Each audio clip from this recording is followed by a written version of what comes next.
فأنا ناصح لإخواني بالصدع بالحق تبيض وجوههم. السكوت في مسألة الحزبية يضرها، فاصدع بما تؤمر وأعرض عن المشركين.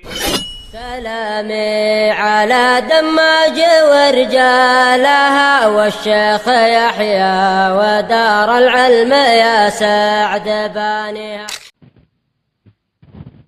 Bismillahirrahmanirrahim. Alhamdulillahi hamdan katsiran thayyiban mubarakan fih kama yuhibbu rabbuna wa yardah.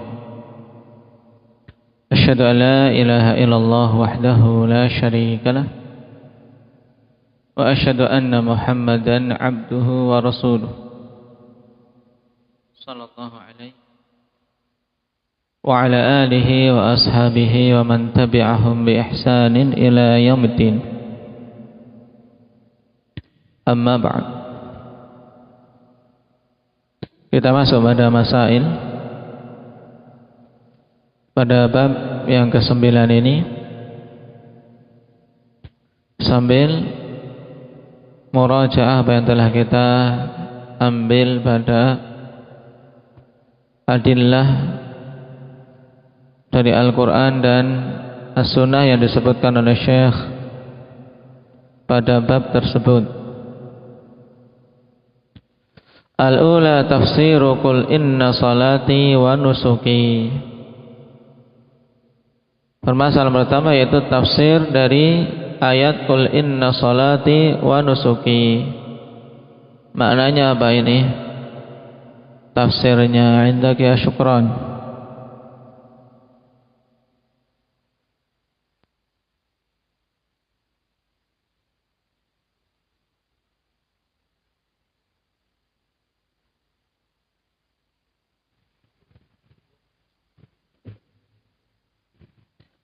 Qul inna salati wa nusuki, katakanlah wahai Muhammad. Ada yang lebih bagus lagi apa? Katakanlah wahai Nabi, sesungguhnya salatku dan nusukku. Nusuk di sini yang dimaksud apa? Penyembelihan. Nah, penyembelihan sebagai bentuk taqarrub, pendekatan diri kepada Allah Subhanahu wa taala. Maka itu hanya untuk Allah. Demikian pula mahyaya wa mamati lillahi rabbil alamin. Apa makna mahya wa mamat? Indak ya Mujahid. Berarti mahya bermakna apa? Hayati. Wa mamati bermakna mauti. Nah, hayati wa mauti lillahi rabbil alamin. Hidup dan matiku hanya untuk Allah Subhanahu wa taala. Nah, syahid dari ayat ini pada lafaz apa? Indaka Hanafi wa nusuki. Nah, bahwasanya penyembelihan itu hanya boleh diserahkan untuk Allah Subhanahu wa taala saja. Atsaniyah tafsiru fashalli li rabbika wanhar. Di surat apa ini Yahya?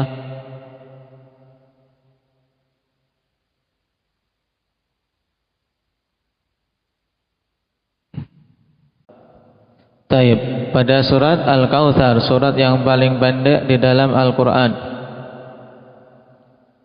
Nah, setelah Allah kabarkan tentang anugerah yang diberikan, inna a'tainakal kautsar, kemudian diperintahkan fashalli li rabbika wanhar. Apa tafsirnya? Indak ya Ilhan.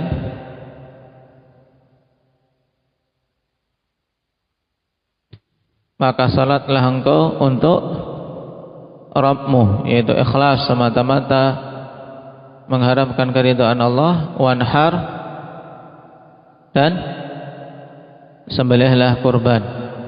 Nah, yang menjadi pendalilan dari ayat ini mana?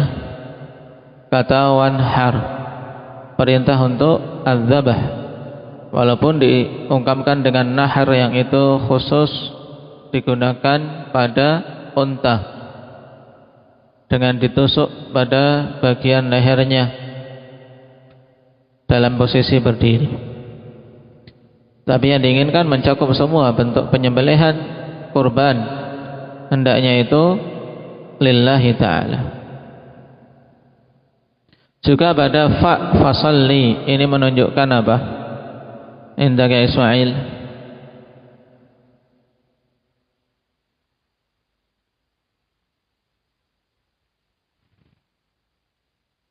Setelah diterangkan nikmat, inna a'tainakal kautsar, setelahnya fasalli.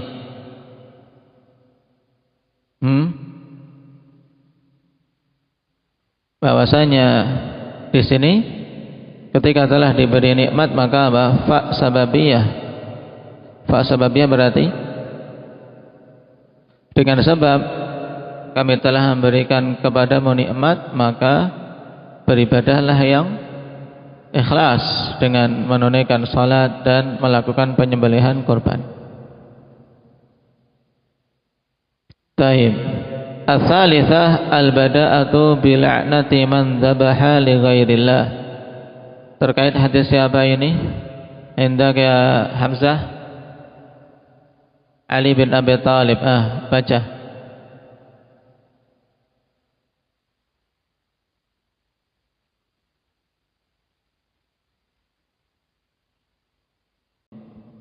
Nah, bahasanya Rasulullah sallallahu alaihi wasallam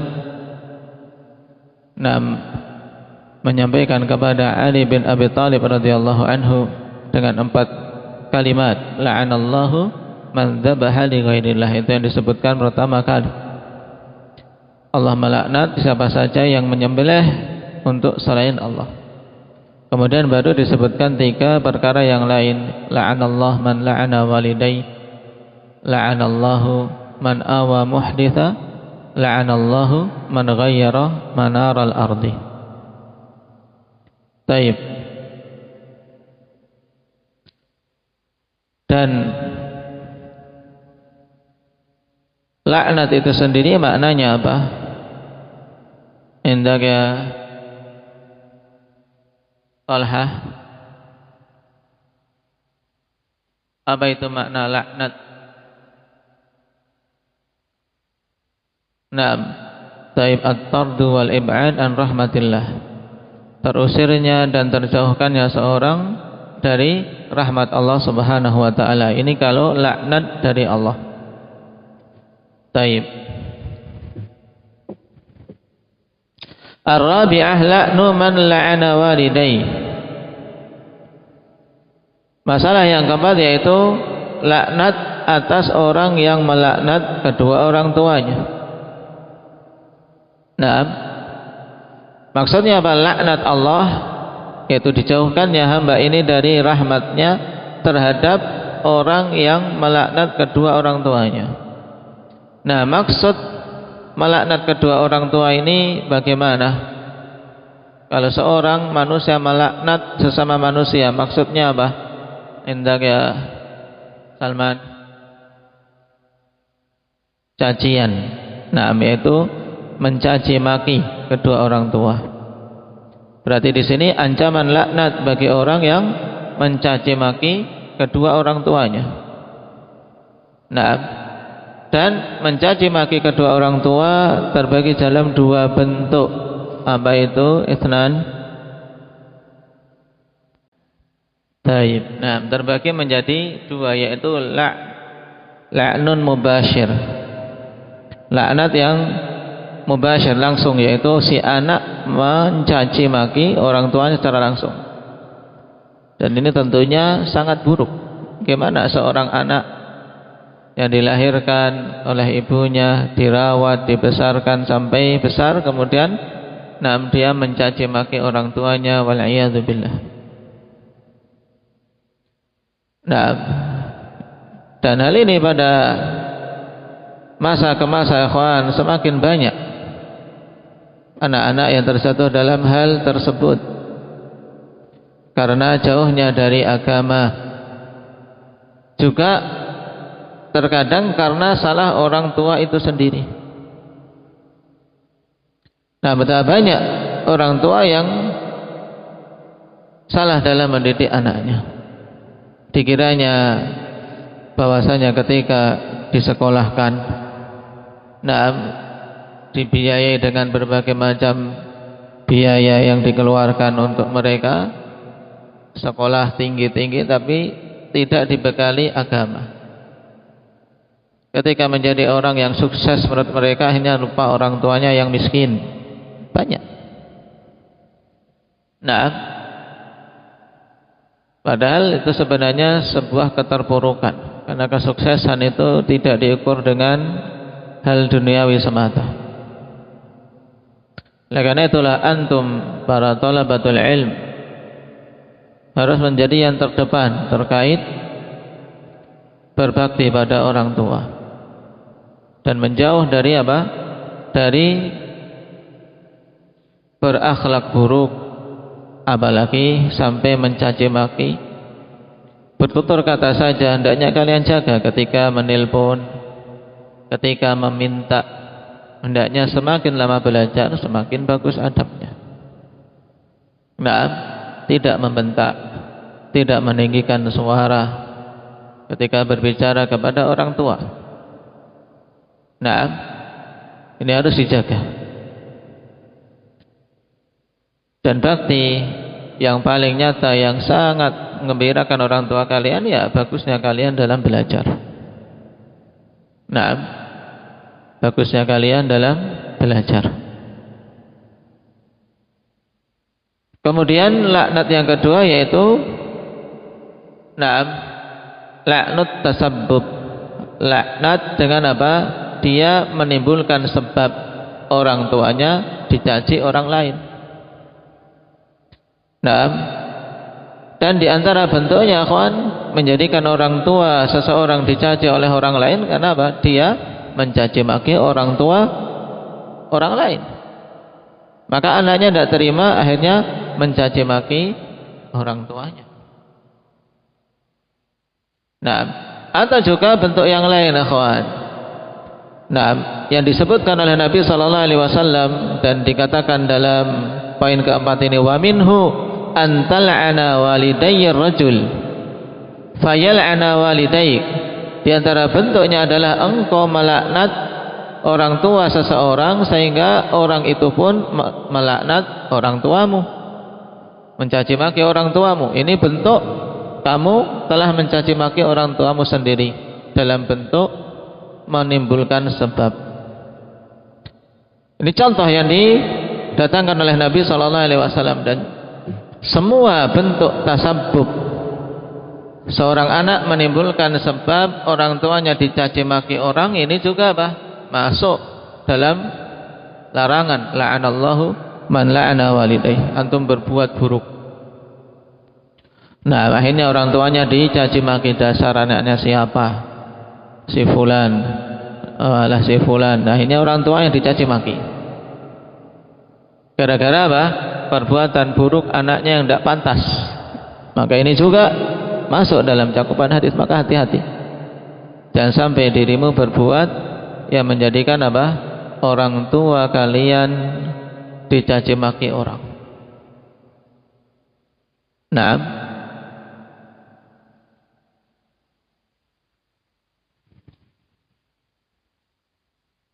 al-khamisah la'nu man awa muhditha. Dalam hadis Ali juga di antara golongan yang terkena laknat yaitu laknat atas orang yang melindungi pelaku ihdath. Dan telah kita lewati muhdithan ini mencakup apa? Indak ya Zakaria. Mencakup apa saja? Awa muhditha.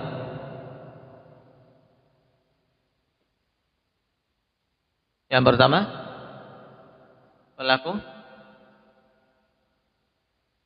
pelaku bid'ah, orang-orang yang mengada-adakan kebid'ahan di dalam agama ini, ahlul bid'ah. Taib. Kemudian yang kedua, bentuk ihdats yang juga dicakup dalam hadis apa? Hah?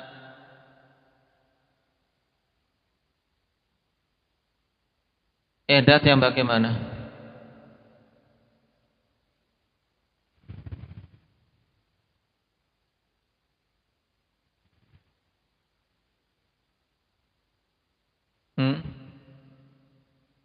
Terkait perkara dari perkara-perkara kaum muslimin berupa menimbulkan kejahatan. Sehingga diistilahkan kemarin apa?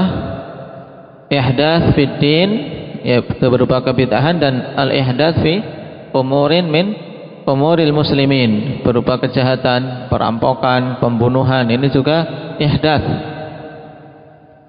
Dan yang melindungi orang-orang tersebut terancam dengan laknat.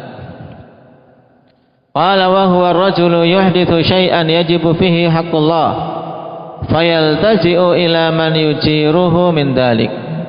Yaitu muhdits yang dimaksud di sini adalah seorang yang mengada-adakan suatu perkara yang wajib padanya ditegakkan hak Allah Subhanahu wa taala. Nah, kemudian orang tersebut berlindung kepada seseorang yang mengayominya, yaitu melindunginya dari perbuatan tersebut. Ini dilarang. Nah, di sini ada isyarat bahwasanya ihdath terbagi jadi dua. Nah, ihdath fid din berupa kebid'ahan, dan apa? Ihdath yang berupa jaraim, kejahatan terkait perkara dari perkara-perkara kaum muslimin. Nah, kemudian as-sadisah yang keenam,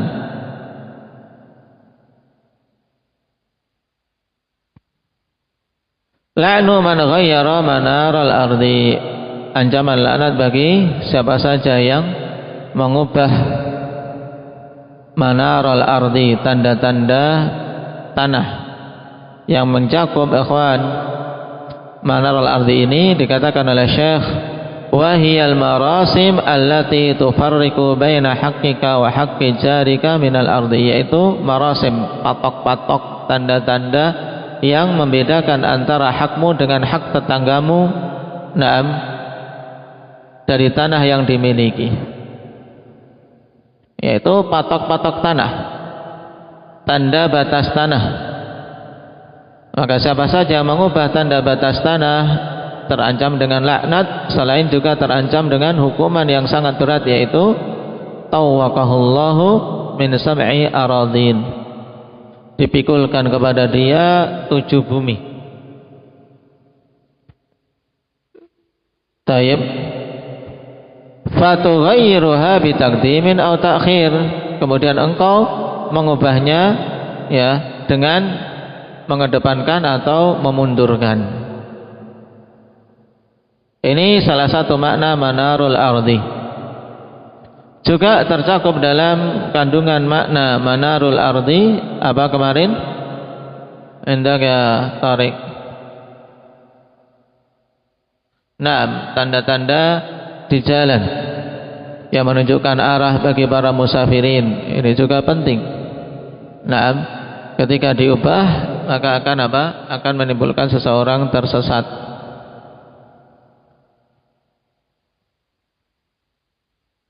As-sabi'a al-farqu baina la'nil mu'ayyani wa la'ni ahlil ma'asi ala sabilil umum.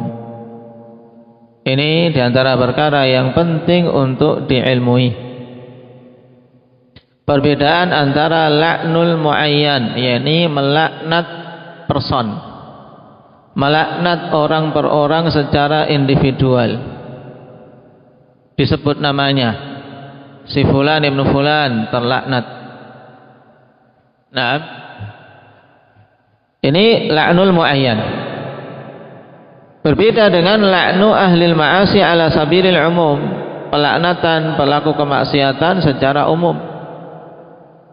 Dan perkara ini akhwan banyak kita jumpai dalam syariat kita. Penetapan hukum kafir secara umum kepada pelaku kekufuran berbeda dengan apa? Penetapan hukum kafir atas orang per orang. Demikian pula penetapan hukum bid'ah. Nah, pelaku bid'ah dinamakan ahlu bid'ah. Hukum yang seperti ini hukum umum, berbeda dengan apa hukum penetapannya kepada muayyan, orang per orang.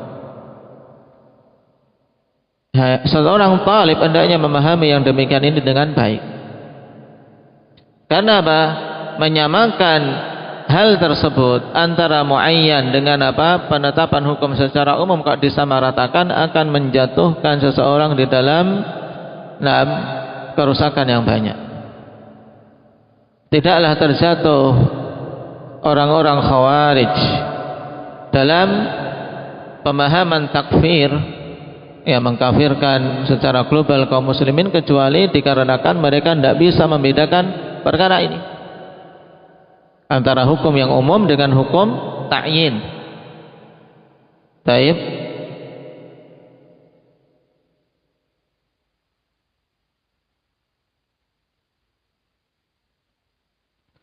Dikatakan oleh Syekh bin Utsaimin rahimahullah, fal awwalu mamnu'un wa tsani jaizun. Yang pertama apa? La'nul muayyan itu dilarang. Dan yang kedua diperbolehkan. Fa idza ra'aita man awa muhditsan fala taqul la'anakallah. Bal qul la'anallahu man awa muhditsan ala sabilil umum. Nah, maka Syekh berikan contoh penerapan, ikhwan. Yaitu apabila engkau melihat orang yang melindungi pelaku ihdath, pelaku kebid'ahan kah atau pelaku kejahatan, maka jangan engkau ucapkan langsung kepadanya la'anakallah, Allah melaknatmu.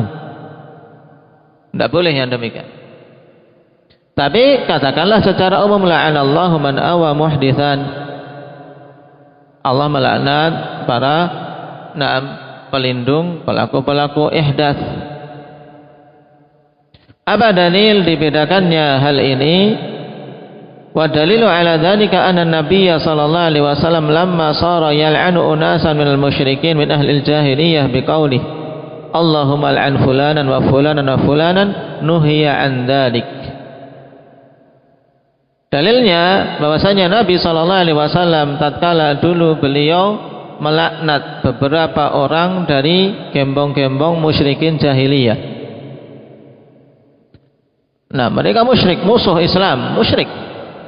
Nah, ahli jahiliyah, Nabi melaknatnya karena banyaknya kemandaratan yang ditimpakan kepada kaum muslimin oleh mereka. Nabi doakan laknat, Allahumma la'an fulanan, ya Allah laknatnya si fulan. Laknatlah si fulan, laknatlah si fulan. Tapi dilarang oleh Allah Subhanahu wa taala yang demikian. Biqaulihi ta'ala, dengan firman Allah Subhanahu wa taala, laisa laka minal amri syai'un aw yatuba 'alaihim aw yu'adzibahum fa innahum zalimun. Laisa laka minal amri syai', tidak ada apa? Tidak ada hak bagimu sedikit pun urusan perkara ini. Antara mereka mati di atas kekufuran, atau Allah memberikan taubat kepada mereka, atau Allah mengadab mereka karena sesungguhnya mereka orang zalim. Nah, taib. Ini ketika seorang masih hidup, akhwan, orangnya masih hidup, maka engkau tidak boleh melaknatnya secara person. Nah, kalau Nabi saja dilarang seperti ini, apalagi? Makanya kata Syekh Utsaimin rahimahullah, fal muayyan laisa laka an tal'anah. Maka orang per orang secara tertentu engkau tidak boleh melaknatnya. Taib. Kenapa? Karena selama masih hidup ada kemungkinan dapat hidayah, enggak? Umar, selama masih hidup ada kemungkinan dapat hidayah, enggak? Mungkin. Ada kemungkinan bertobat, enggak? Kemungkinan bertobat. Sebejat apapun, seburuk apapun yang dilakukannya, selama masih hidup ada kemungkinan bertobat. Bahkan para sahabat Nabi SAW dulunya adalah apa? Orang-orang musyrikin, sebagiannya. Umar radhiyallahu anhu, Abu Sufyan, dulunya sangat memusuhi Nabi SAW. Memimpin dalam peperangan Uhud, sehingga apa? Menggugurkan dengan sebab itu Berapa? Jumlah yang banyak dari kaum muslimin. Tapi Allah berikan hidayah setelah itu. Maka fal muayyan laisa laka an tal'anah. Nah, orang berorang engkau tidak boleh melaknatnya. Wa kam min insanin sara ala wasfin yastahiqqu bihi la'nah thumma taba fataballahu alaihi. Betapa banyak orang yang apa? Yang dia di atas suatu sifat yang pantas untuk mendapatkan laknat, tapi kemudian bertobat dan Allah terima taubatnya. Naam, idzan yu'khadhu hadza min dalilin munfasil. Jadi diambil perbedaan ini antara laknat muayyan dengan laknat naam bil umum itu dari dalil yang terpisah. Baik. Wa ka'anna al-mu'allif rahimahullahu ta'ala qala al-aslu adamu jawazi itlaqil la'n. Nah, sepertinya mu'allif rahimahullahu ta'ala mengatakan, nah, hukum asal adalah tidak diperbolehkan memutlakkan laknat. Faja'a hadzal haditsu la'inan lil umum. Maka datanglah hadis ini nah melaknat secara umum. Fayamqal khususu ala asli, sehingga tersisa yang khusus di atas hukum asalnya, yaitu tidak boleh untuk apa? Melaknat. Bahkan untuk laknat secara umum pun nah ditanbih oleh Syekhuna Abu Amr radhiyallahu rahimahullahu taala akhwan. Nah, dalam daras beliau dulu, nah beliau katakan la yakunul insanu la'anan walau ala sabilil umum. Dan hendaknya juga seorang jangan sering-sering suka melaknat. Dalam kajian-kajiannya senantiasa apa? Laknat terus. Walaupun secara umum. Kenapa? Li'annahu mani'un an yakuna syafi'an wa syahidah. Karena itu termasuk di antara apa? Di antara penghalang untuk dia menjadi pemberi syafaat atau menjadi syahid, menjadi saksi. Kalau seorang apa? Dia masuk kategori la'anan, yaitu apa? Suka sekali melaknat. Nah, jadi la'an sighah mubalaghah, yaitu banyak sekali melaknat walaupun ala sabilil umum. Ini hendaknya apa? Dijauhi, sebagaimana tanbih dari Syekhuna Abu Amr hafizahullah taala. Kenapa? Muslim laisa bitta'an walal la'an. Karena di antara sifat muslim itu dia bukan ta'an, orang yang suka mencaci maki. Bukan pula la'an, orang yang banyak sekali melaknat. Taib. Dan Rasulullah sallallahu alaihi wasallam nam laisa ta'anan wala la'anan, dan Nabi bukan seorang yang suka mencaci maki, bukan pula apa? Orang yang suka melaknat. Taib. Ini tanbih yang bagus. Nah, dari Syekh Ibnu Utsaimin rahimahullahu taala terkait permasalahan laknat. Hendaknya seseorang membedakan antara laknat muayyan. Apa yang dimaksud dengan laknat muayyan, Muhammad Sido? Melaknat secara perorangan. Taib. Dengan la'an secara umum.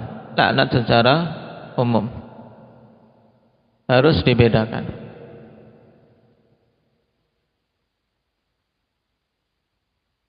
Hal ini ya kawan, ketika seorang masih dalam kondisi hidup.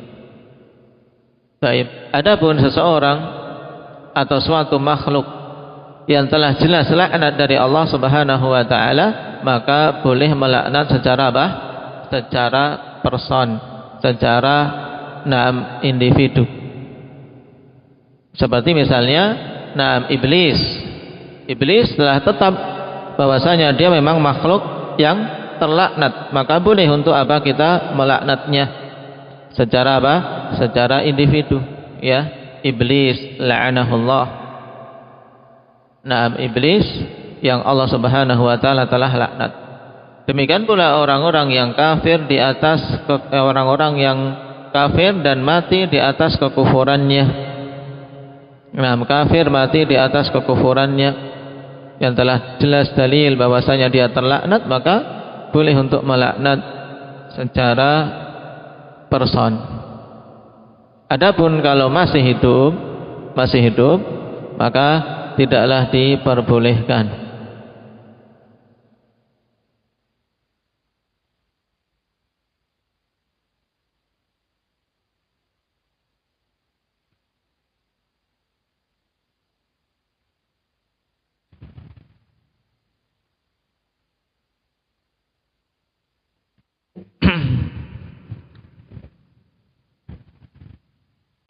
Dan tentang tidak dibolehnya melaknat secara muayyan ini, ikhwan, nah, terjadi khilaf memang, ada yang membolehkan, ada yang tidak, dan yang rajih terlarangnya, dan itu yang dirajihkan oleh Syekh Ibnu Utsaimin di dalam Qaulul Mufid, juga dalam fatwa beliau yang lain juga dirajihkan oleh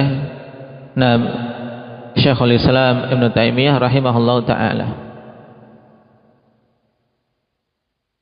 Dalam Sahih Muslim sallallahu alaihi wasallam mengatakan pada hadits Abu Darda, la yakunul la'anuna syufa'a wala syuhada yaumal qiyamah. Orang-orang yang suka melaknat tidak akan menjadi pemberi syafaat, tidak pula menjadi saksi pada hari kiamat kelak.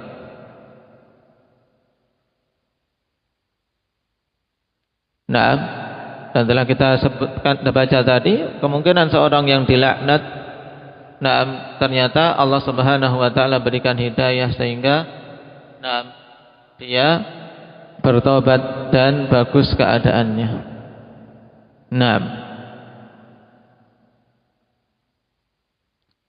Ats-tsaminah, masalah yang ke-8, hadhil qissatul 'azimah wa hiya qissatud dzubab. Kisah yang agung yaitu kisah seekor lalat. Bagaimana kisah seekor lalat ini kisahnya? Indah ya Hamzah Lampung. Coba ceritakan tentang si lalat ini. Taib. Tentang kisah Az-Dzubab yang telah kita lewati pada riwayat Salman Al-Farisi radhiyallahu anhu secara mauquf. Taib. Yang rajih mauquf, dan karena Salman ikhwan biasa mengambil dari ahli kitab, maka kita tidak memberikan hukum marfu' padanya. Tidak dihukum oleh para ulama bahwasanya kisah itu memiliki hukum marfu'. Dan kalau seandainya sahih memang terjadi demikian, maka dibawa pada kondisi apa?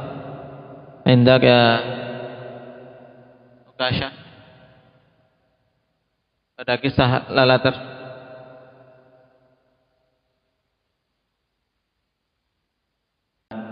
Taib dibawa pada apa? Pada kondisi syariat sebelum kita. Jadi itu syariat umat terdahulu, di mana tidak diberi rukhsah dalam kondisi terpaksa bagaimanapun. Tidak ada rukhsah. Tidak boleh untuk mengikuti paksaan. Itu untuk syariat sebelum kita. Taib.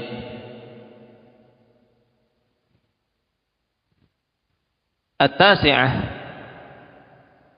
Kemudian faedah yang ke-9, kaunuhu dakhalan nara bisababi dzalika dzubab alladzi lam yaqsidhu bal fa'alahu takhallusan min syarrihim. Kondisi dia masuk ke dalam neraka. Dikarenakan apa? Dikarenakan lalat tersebut yang dia sembelih, dia persembahkan. Padahal dia tidak memaksudkannya, dia tidak meniatkan untuk menyembah berhala. Hanya dia lakukan hal itu untuk takhallus min syarrihim, yaitu untuk membebaskan diri dari keburukan kaum itu agar bisa selamat. Tapi ternyata tetap apa?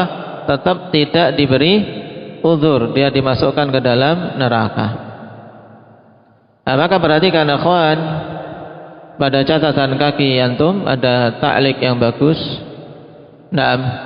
Qala al-Utsaimin rahimahullah, hadhihi al-mas'alatu laysat musallamah. Yang ini dikutip dari kitab dari kitab Qaulul Mufid Syarah Ibnu Utsaimin untuk 6 poin ini. Hal ini, masalah ini tidak diterima. Laisat musallamah, yaitu tidak diterima. Untuk disebutkan secara mutlak demikian. Kenapa? Fa inna qaulahu qarrib walau dhubaban yaqtadi annahu fa'alahu qasidan at-taqarruba. Karena perkataan kaum itu qarrib walau dhubaban, yaitu persembahkanlah kepada berhala ini walaupun hanya seekor lalat. Ini berkonsekuensi bahwasanya dia itu melakukan hal itu qasidan at-taqarrub, memaksudkan memang untuk mendekatkan diri. Ini dari makna qarrib. Amma law fa'alahu takhallusan min syarrihim fa innahu la yakfur li'adami qasdi taqarrub. Adapun kalau dia lakukan hanya untuk sekedar biar terbebas dari keburukan mereka, maka sungguhnya tidak kafir, dikarenakan tidak ada niatan untuk melakukan persembahan kepada berhala itu, dan tidak ada niatan ibadah untuk mendekatkan diri pada berhala itu. Nah, ini kalau dibawa syariat seperti syariat kita. Tapi untuk makna yang disebutkan Syekh Muhammad bin Abdul Wahhab itu bisa dijawab juga bahwasanya itu kekhususan syariat umat terdahulu. Walihada qala al-fuqaha la ukriha ala talaqi mar'atihi fa talaqa tab'an liqaulil mukrih lam yaqa'it talaq. Seandainya seorang dipaksa untuk menceraikan istrinya, kemudian dia ceraikan karena mengikuti perkataan orang yang memaksanya, maka tidaklah jatuh tolak. Cuma akhwan, ada syurutul ikrah. Ikrah itu ada syaratnya. Bukan hanya sekedar awas loh kamu, ndak saya berikan permen. Kalau ndak ndak bunuh temanmu. Cuma mau diberikan permen. Akhirnya sudahlah, demi dapat permen dia bunuh temannya. Ini bukan mukrah, bukan seorang yang terpaksa. Karena ikrah ada syurutnya. Tapi ketika terpenuhi syarat ikrah kemudian dia ngikuti, menceraikan, akhirnya misalnya ceraikan istrimu, kalau ndak saya bunuh kamu. Dalam posisi belati sudah ditempelkan di leher. Kalau memang ndak mau menceraikan, dah mati dah. Taib. Di mana orang yang memaksa ini memang punya kemampuan untuk mewujudkan ancamannya. Ini diantara syarat ikrah.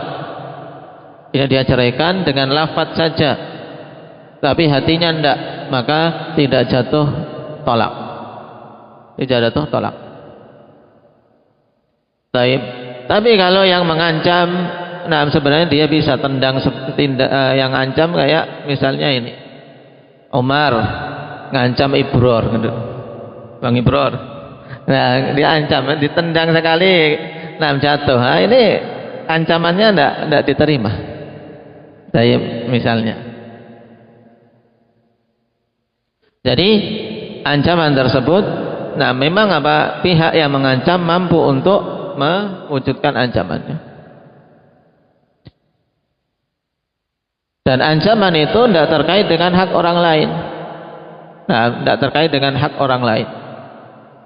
Misalnya tadi diancam untuk membunuh orang, tetap walaupun kita mati tidak boleh kita bunuh orang.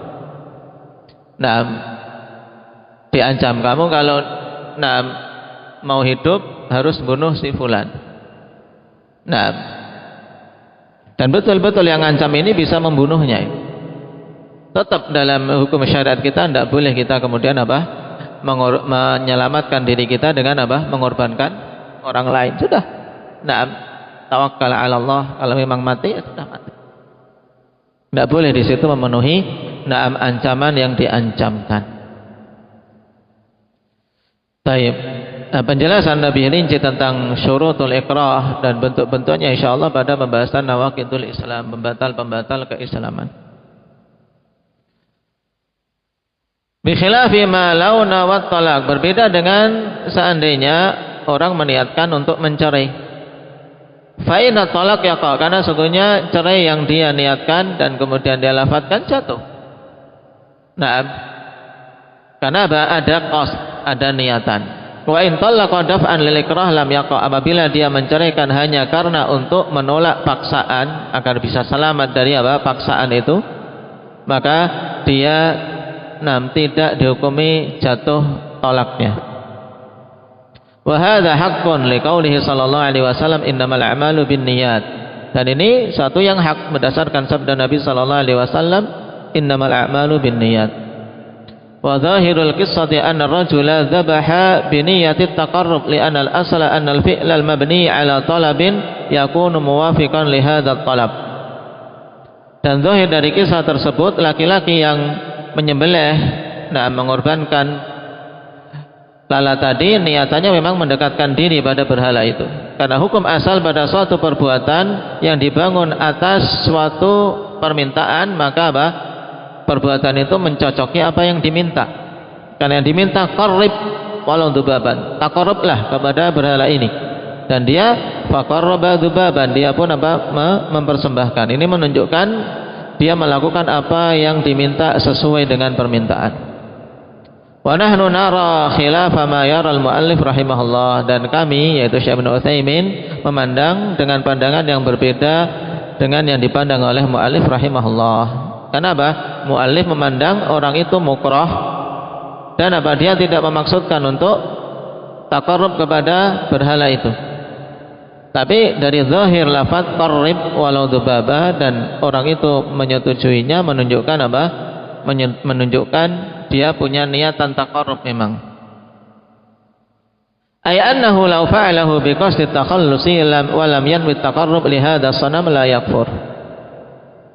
Adapun ikhwan, kalau dia tidak ada niatan, maka sebagaimana disebutkan Syekh Ibnu Utsaimin, seandainya dia melakukan itu hanya sekadar untuk melepaskan diri dari ancaman dan tidak meniatkan untuk mendekatkan diri kepada berhala itu, maka tidak kafir.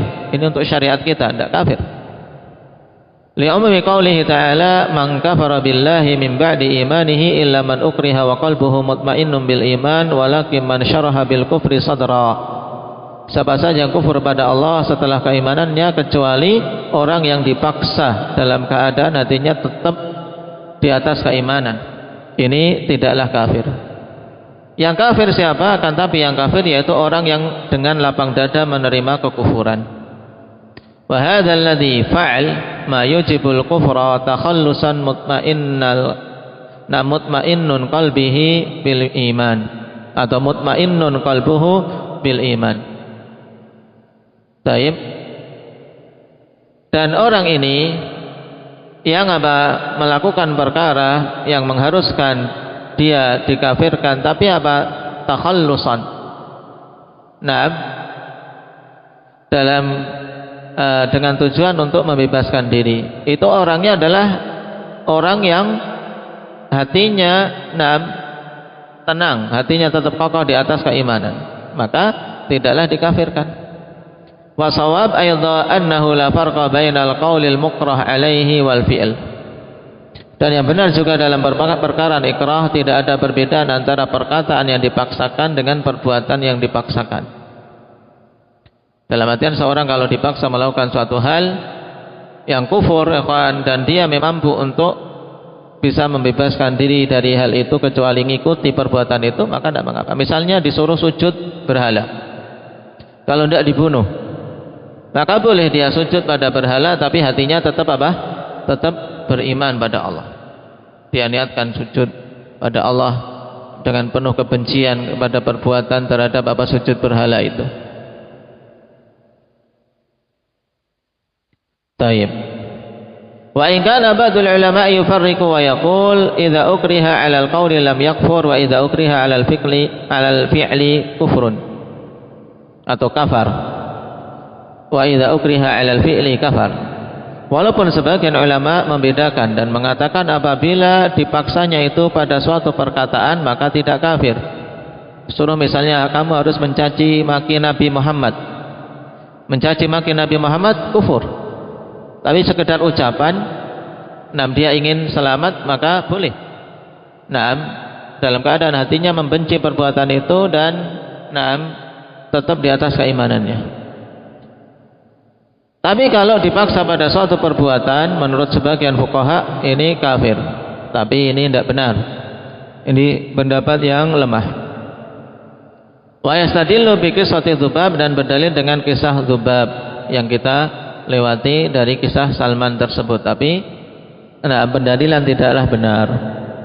Wa qissatu Dzubab fiha nazar min haitsu sihhatiha, dan kisah Dzubab itu sendiri butuh dicek dari sisi kesahihannya, dan telah kita lewati mauquf, tidak bisa jadikan dalil.